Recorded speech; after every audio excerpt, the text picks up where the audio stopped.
اب اسلام کا تقاضا ہم سے کیا ہے؟ یہ اتنی بڑی دولت، اس کا کیا تقاضا ہے؟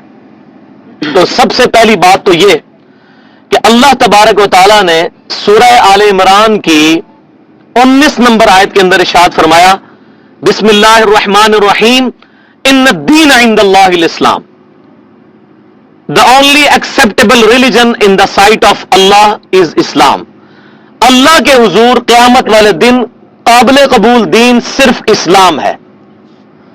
اور اسی بات کو زیادہ کھول کر کیٹیگوریکلی ڈینائی کرتے ہوئے سورہ آل عمران کی آیت نمبر 85 میں ارشاد فرمایا، بسم اللہ الرحمن الرحیم، وَمَن يَبْتَغِي غَيْرَ الْإِسْلَامِ دِينًا فَلَن يُقْبَلَ مِنْهُ وَهُوَ فِي الْآخِرَةِ مِنَ الْخَاسِرِينَ.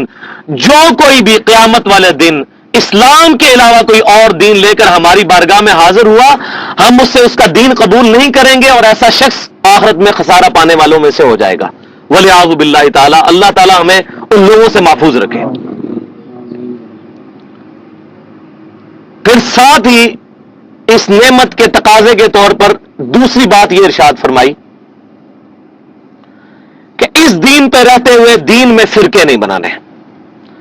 جو لوگ دین میں فرقے بناتے ہیں، امام کائنات سید الاولین والآخرین شفیع المذنبین رحمت للعالمین سیدنا محمد رسول اللہ صلی اللہ علیہ وسلم کا ان کے ساتھ کوئی تعلق نہیں ہے. سورۃ الانعام کی آیت نمبر 159 میں ارشاد فرمایا، بسم اللہ الرحمن الرحیم، ان الذین فرقوا دینہم وکانوا شیعا لست منہم فی شیء انما امرهم الی اللہ ثم ینبئہم بما کانوا یفعلون. بے شک جن لوگوں نے اپنے دین میں فرقے بنائے اور گروہوں میں بٹ گئے، اے محبوب صلی اللہ علیہ وسلم آپ کا ان سے کوئی تعلق نہیں ہے، ان کا معاملہ اللہ کے سپرد. پھر اللہ تعالیٰ قیامت والے دن ان کے یہ کرتوت ان کو بتا دے گا جو دنیا میں انہوں نے دین کے اندر فرقے بنائے. پھر اس کو مزید ایلیبریٹ کیا اللہ تعالیٰ نے سورہ آل عمران کی 102 نمبر آیت میں، بسم اللہ الرحمن الرحیم، وَاعْتَصِمُوا بِحَبْلِ اللَّهِ جَمِيعًا وَلَا تَفَرَّقُوا. اے سب کے سب مسلمانوں اللہ کی رسی کو مضبوطی سے تھام لو اور آپس میں فرقوں میں مت بٹو. یار یہ اللہ تعالیٰ ہم سے خطاب کر رہا ہے. ہم فخری اپنے آپ کہتے ہیں میں بریلوی ہوں، میں دیوبندی ہوں، میں اہل حدیث ہوں، میں فلاں ہوں. آج کوئی شخص فخریہ یہ کہنے کے لیے تیار ہے کہ میں مسلمان ہوں، میں مسلم ہوں. میں یہ نہیں کہہ رہا کہ جو نام رکھ رہے ہیں وہ کافر ہو گئے. الحمدللہ اہل السنہ کا یہ منہج ہے، وہ کسی کی غلطی صرف واضح کرتے ہیں، اس پر فتویٰ نہیں لگاتے، ان کا معاملہ اللہ کے سپرد کرتے ہیں. لیکن آج نبی صلی اللہ علیہ وسلم کے سچے امتی ہونے کی حیثیت سے یہ ہماری رسپانسبلٹی ہے کہ ہم اپنے آپ کو مسلمان کہلانے پر فخر محسوس کریں. اس کو اکیلے کمرے میں بیٹھ کے کبھی سوچئے گا، یہ کتنی بڑی لعنت اس وقت امت کے اوپر پڑ چکی ہے کہ ہم مسلمان کہتے ہوئے شرم محسوس کرتے ہیں.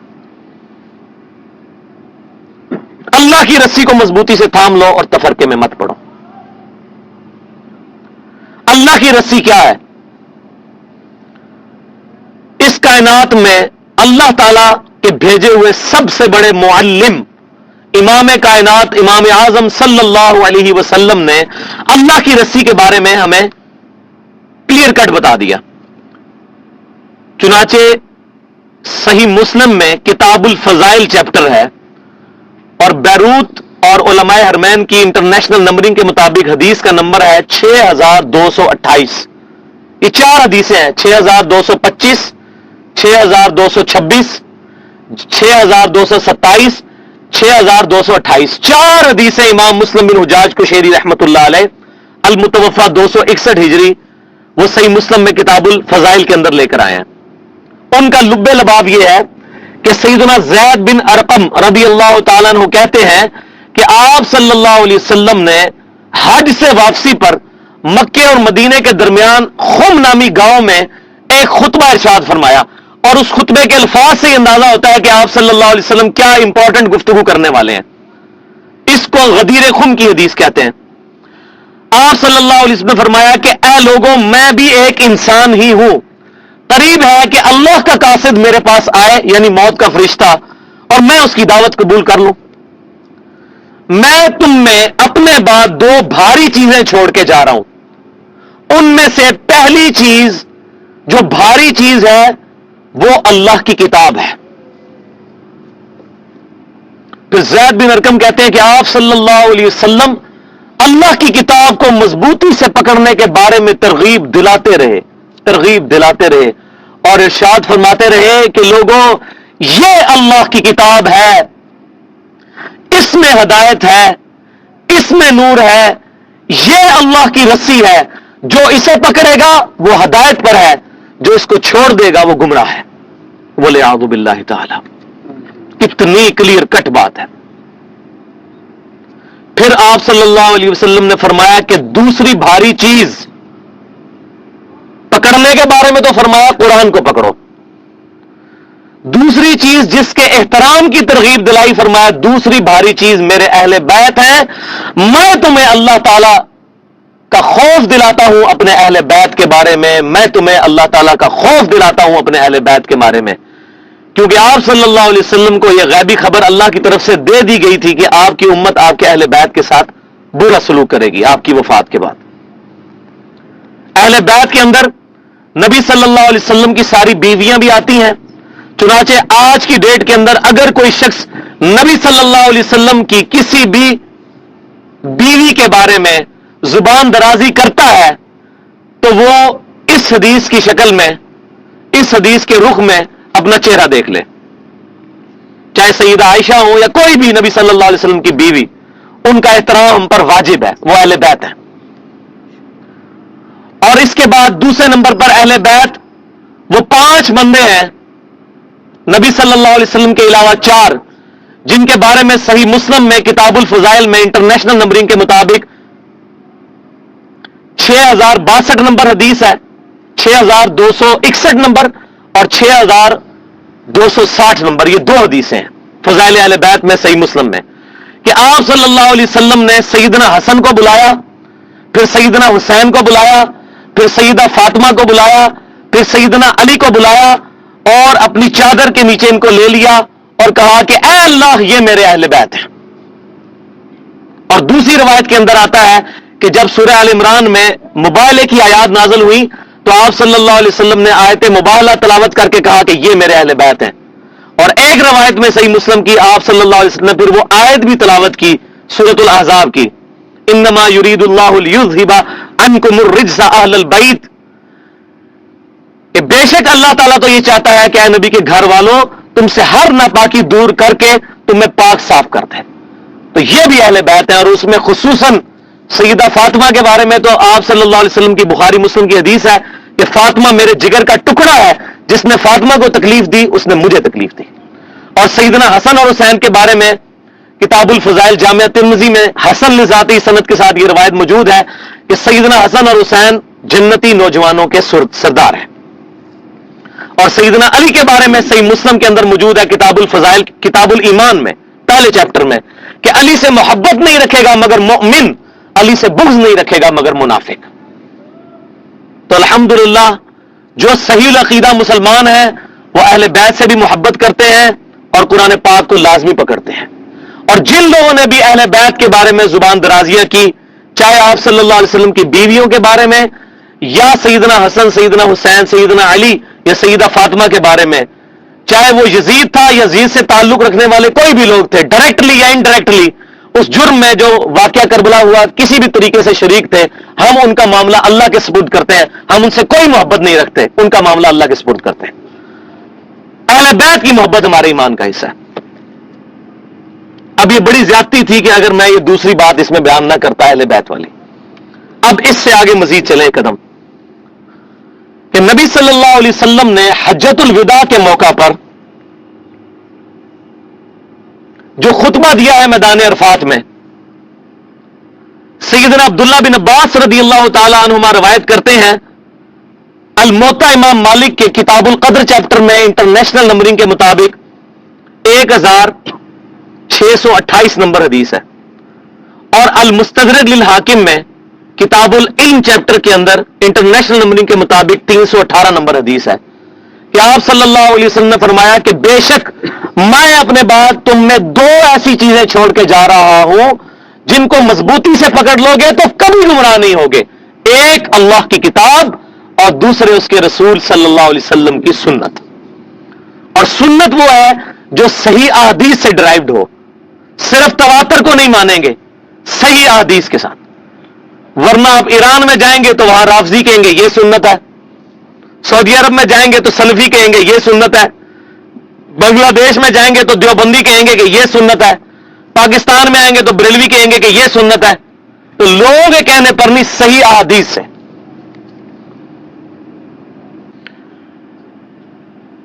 تو یہ جو میں نے گفتگو کی ہے اس حوالے سے کہ دو چیزیں قرآن اور سنت، لہذا مسلمانوں کے جو بنیادی دو علوم ہیں جس سے وہ اپنے عقائد اور نظریات اخذ کرتے ہیں وہ دو ہیں، کتاب اللہ اور سنت. اور سنت وہ ہے جو صحیح حدیث سے ڈرائیو ہو. سنت اور حدیث میں کوئی فرق نہیں ہے. سب سے پہلے اس امت میں غلام احمد قادیانی دجال ایک پنجابی تھا، آج سے 100 سال پہلے جہنم واصل ہوا. اس نے سنت اور حدیث کے اندر فرق کیا ہے. اس کے پیچھے چلتے ہوئے اہل بدعت نے بھی اہل سنت سے اختلاف کرتے ہوئے کہا جی سنت اور چیز ہوتی ہے، حدیث اور چیز ہوتی ہے. اور بھائیو، صحیح بخاری کے اندر حدیث موجود ہے کہ نبی صلی اللہ علیہ وسلم نے فرمایا کہ مسواک اللہ کی خوشنودی کا باعث ہے. اور صحیح بخاری میں موجود ہے کہ سیدہ عائشہ کہتی ہیں آپ صلی اللہ علیہ وسلم گھر آ کے سب سے پہلا عمل مسواک کرتے تھے. تو یہ جو مسواک کی سنت ہے یہ میں کہاں سے پتہ چلی؟ صحیح بخاری سے، حدیث سے. تو حدیث کے اوپر پریکٹیکلی عمل کرنے کا نام سنت ہے. سنت کے بغیر، حدیث کے بغیر سنت جو ہے وہ ڈرائیو ہی نہیں ہو سکتی کہیں سے. ورنہ تو ہر شخص کہے گا، کوئی کہا جی مسواک کرنا سنت ہے، کوئی کہے گا جی دانتوں میں انگلیاں پھیرنا سنت ہے، کوئی کہے گا کپڑا مارنا سنت ہے، کوئی کہے گا کوئلہ پھیرنا سنت ہے، کوئی کہے گا منجن لگانا سنت ہے. حدیث جو ہے یہ سورس ہے. لہذا یہ کنسیپٹ بھی کلیئر کریں. تو یہ ہو گئے دو بنیادی سورس، دو یہ ایبسولوٹ سورس ہے، کتاب اللہ اور سنت جو صحیح احادیث ہے. اور دو ہیں ڈرائیوڈ اصول جو کتاب اللہ اور سنت سے ہی پتہ چلتے ہیں. ان میں سے پہلی نمبر چیز جو ہے وہ ہے اجماع امت. وہ المستدرک للحاکم کے کتاب العلم چیپٹر میں انٹرنیشنل نمبرنگ کے مطابق 399 نمبر حدیث ہے عبداللہ بن عباس رضی اللہ تعالی عنہما سے کہ آپ صلی اللہ علیہ وسلم نے فرمایا کہ اللہ تعالیٰ میری امت کو کبھی بھی گمراہی پر جمع نہیں ہونے دے گا. میری امت جب بھی جمع ہوگی وہ ہدایت پہ جمع ہوگی، پوری امت. یہ ہو سکتا ہے کوئی خاص طبقہ علیحدہ ہو جائے امت کے ساتھ اختلاف کر کے، لیکن یہ نہیں ہو سکتا کہ پوری کی پوری امت جو ہے وہ گمراہی پر جمع ہو جائے. ہمیشہ گمراہی کے خلاف آواز اٹھانے والے لوگ موجود رہیں گے. اس حدیث سے اور سورۃ النساء کی آیت نمبر 115 سے انڈائریکٹلی علماء اہل سنت نے یہ، خصوصاً امام محمد بن ادریس شافعی رحمۃ اللہ علیہ المتوفی 204 ہجری، انہوں نے یہ ڈرائیو کیا ہے کہ اجماع امت حجت ہے، اور امت نے اس پہ اجماع کیا ہے. اجماع حجت ہے. اجماع کی سب سے بڑی مثال سیدنا ابوبکر صدیق رضی اللہ تعالیٰ عنہ کی خلافت ہے. صحیح بخاری کے اندر حدیث موجود ہے، سیدہ عائشہ فرماتی ہیں نبی صلی اللہ علیہ وسلم نے اپنا خلیفہ کسی کو نہیں بنایا، صحابہ کرام نے اجماع کیا ہے. قرآن پاک کو کتابی شکل میں لانا، اس پر اجماع ہوا. پھر آگے چلے دوسری تیسری صدی ہجری کے اندر قرآن پاک غیر مخلوق ہے. امام اہل سنت احمد بن حنبل رحمۃ اللہ علیہ المتوفی 241 ہجری، ان کی کوششوں سے امت نے اس پہ اجماع کیا، کیونکہ قرآن اور حدیث کے اندر ڈائریکٹلی یہ بحث نہیں ملتی. اور یہ اجماع کا سلسلہ قیامت تک چل رہا ہے. ابھی 14ویں صدی میں بہت بڑا اجماع ہوا ہے کہ غلام احمد قادیانی کے ماننے والے لوگ، چاہے وہ اپنے آپ کو قادیانی کہیں یا لاہوری، چاہے اس کو پروفٹ مانے یا اس کو مجدد مانے، وہ دار اسلام سے خارج ہے. قادیانی فرقہ جو ہے یہ دار اسلام سے خارج ہے. اس پہ امت کا اجماع ہوا ہے. تو یہ قیامت تک اجماع جاری رہے گا. چوتھی چیز جو ہے وہ آپشنل ہے، اور وہ یہ ہے کہ جب قرآن سنت اور اجماع میں کوئی چیز نہ ملے تو پھر اجتہاد کیا جائے. یہاں سے اہل بدعت اور اہل سنت کا راستہ الگ ہو جاتا ہے. اہل بدعت یہ کہتے ہیں کہ ہم اجتہاد کو پہلے نمبر پر لائیں گے، قرآن حدیث اور اجماع کا جنازہ نکال کے رکھ دیں گے، جبکہ اہل سنت کہتے ہیں کہ پہلے کتاب اللہ، پھر سنت رسول، پھر اجماع امت، اس کے بعد اجتہاد. یہ فرق ہے اہل سنت اور اہل بدعت میں. اور یہ ہم نے کہاں سے ڈرائیو کیا؟ المصنف ابن ابی شیبہ، احادیث کے آثار کا اور صحابہ کرام کے آثار کا اور احادیث کا سب سے بڑا مجموعہ، تقریباً 38,000 احادیث اور اقوال اس میں موجود ہیں. اور امام مسلم بن حجاج قشیری رحمۃ اللہ علیہ امام ابن ابی شیبہ سے 1500 حدیثیں صحیح مسلم میں لے کے آئے ہیں. امام بخاری نے بھی ان سے حدیثیں لی ہیں.